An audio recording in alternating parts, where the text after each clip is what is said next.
Some people travel to check places off a list, but the best way to understand a city is simply to walk for a while. This is Trieste.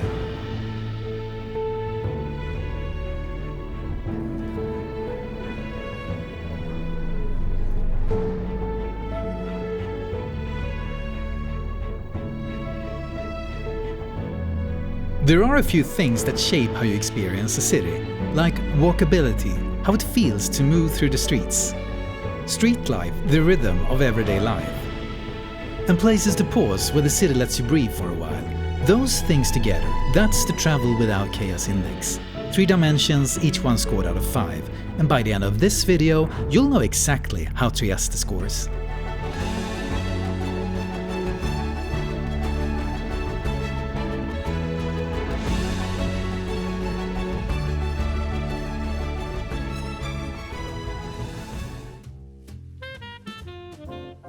Trieste sits at the very edge of Italy. The buildings are grand, the kind you'd expect in Vienna or Budapest. And as you start walking, you recognize different parts of the city, not by name, but by how they feel. 3 areas to begin with. Borgo Teresiano, a grid from the 18th century with a canal cutting through towards the water. Piazza Unita, a big square opening straight towards the sea.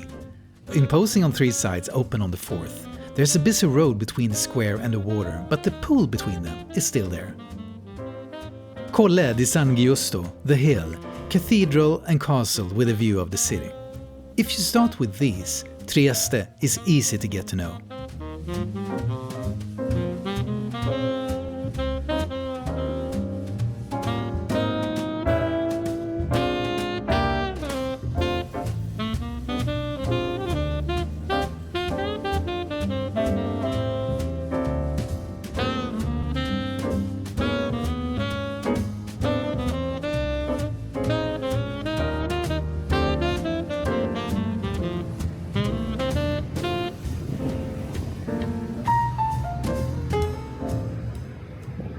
The buildings in Trieste are something else, grand, neoclassical, the kind you'd expect in Vienna or Budapest. And for a moment, walking through, that's exactly where you feel you are. But then a Vespa cuts past and you know you're in Italy. Walking in Trieste works on 2 levels. The waterfront is long, facing the sea, no shelter, no shade, just the full exposure. But when you move into the grid, the streets are wide with good sightlines. You know roughly where you are most of the time, but the logic changes when you step off the main streets. They are smaller and more narrow. You lose your bearings, but somehow that's fine, because around the next corner there's always something worth finding.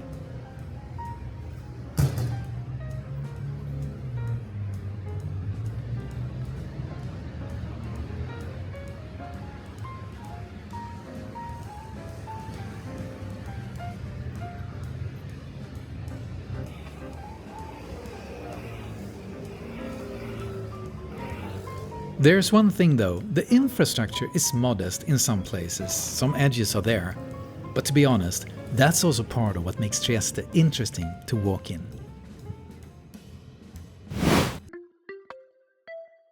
Here are a few places worth knowing for walking. From the waterfront inland through the grid, wide streets, easy to read, good sightlines.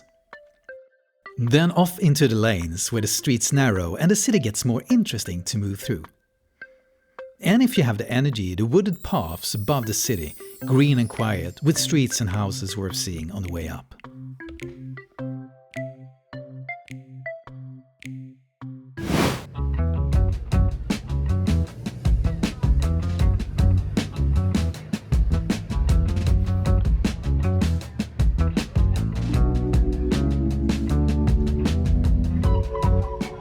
The street life is one of the things the city does best.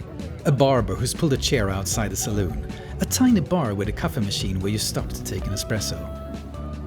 People spend time in the street, walking slowly and just sitting outside for a while. Not always going somewhere, but just being in the city.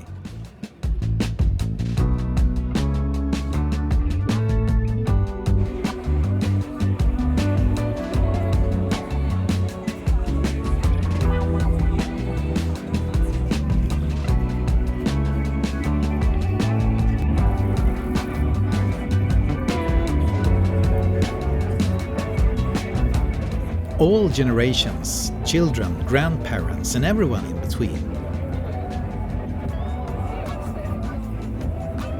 And if you're anything like me, you'll find yourself slowing down without really deciding to.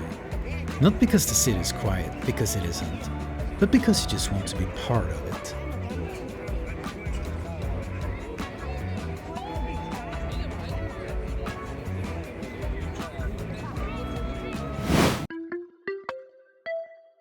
Here are a few places worth knowing for street life.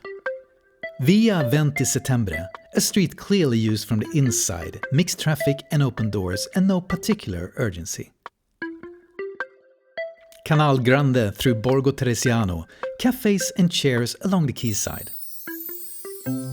And Piazza Cavana, narrow streets, cafes spilling onto the pavement, Via de Cavana running through it, pedestrianized and lively.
Trieste gives you not just a few bigger ones, but a lot of smaller places to pause.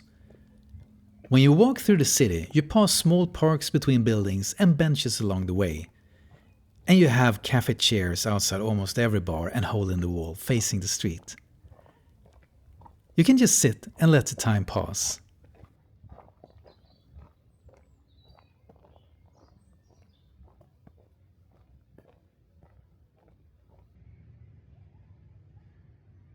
And when you move up on the hill, it goes green and quiet, and with the view, you can see exactly why someone built the port here.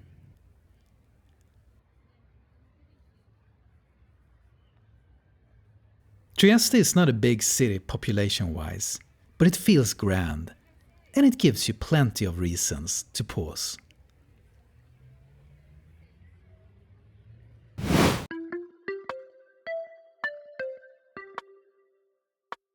Here are a few places worth knowing for places to pause. Piazza Attilio Hortis, a square that appears without warning, benches and trees and a fountain tucked into the grid. The Giardino Pubblico Museo de Tomasini, a few minutes away, a proper park with paths and shade, generous enough to feel removed from the city. And a bench down by the waterfront, nothing arranged, just somewhere to sit with a sea in front of you and a seat at your back.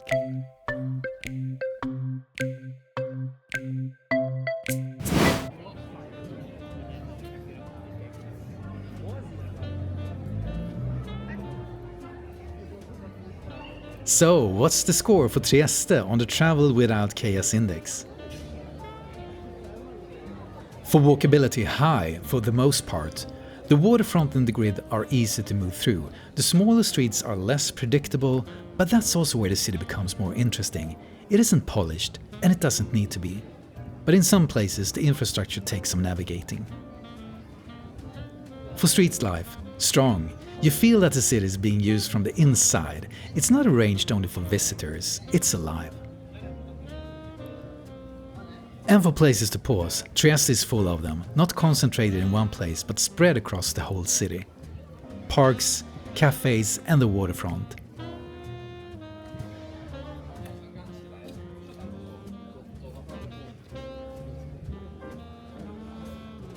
Trieste is one of those cities more people should see, but just not too many. Have you been here or do you live here? I'd love to hear.